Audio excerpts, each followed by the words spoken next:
Actually যে তাণ্ডবের title ট্র্যাকটা বের হয়েছে এটার কিছুটা ডিজাইন লাস্ট টাইম বরবাদের নিঃশ্বাস গানের গ্রাফিক্সের মতন করা হয়েছে, যদিও বা কথা আলাদা, সেশনগুলো আলাদা, কিন্তু লুকটা কিন্তু এক দেওয়ার চেষ্টা করে হচ্ছে। আর এই টাইটেল ভিতরে যেটা আমরা দেখতে পেরেছি যে শাকিব খান তার একটা মিশনের জন্য সম্পূর্ণভাবে প্রস্তুত হচ্ছে, তার টিমকে তিনি প্রস্তুত করতেছেন ওইভাবে।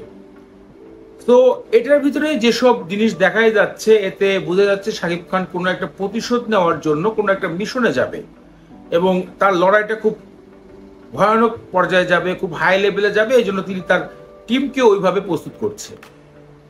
হ্যাঁ, ভালো লেগেছে, টাইটেল সংটা ভালো লেগেছে, কথাগুলোর মধ্যে হিট আছে, বাট নতুনত্ব কোনো গ্রাফিক্সে দেখানো হয়নি। ওই নিঃশ্বাস গানে যেরকম পিছে বারবার টাইটেলগুলো আসছিল, লেখাগুলো আসছিল এবং বিভিন্ন জায়গায় সিন দেখানো হচ্ছিল, ঠিক ওই রকমই আমার কাছে মনে হয়েছে।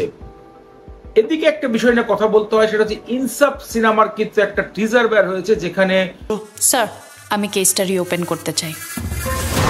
তাসনিয়ান ফারিন খুব একটা জোস লুকে হাজির হয় এবং মধ্যে শরীফুল আজকে দেখা গেল আমার কাছে ওটা খুব একটা আকর্ষণীয় না হলে লাস্টে যখন বলে মোশাররফ করিম এসে যে আমি অমানুষ মারি, মানুষ মারি না, এই ডায়লগটা আমার কাছে বেশ হিট লাগে এবং ভালো লেগেছে। আমি অমানুষ মারি,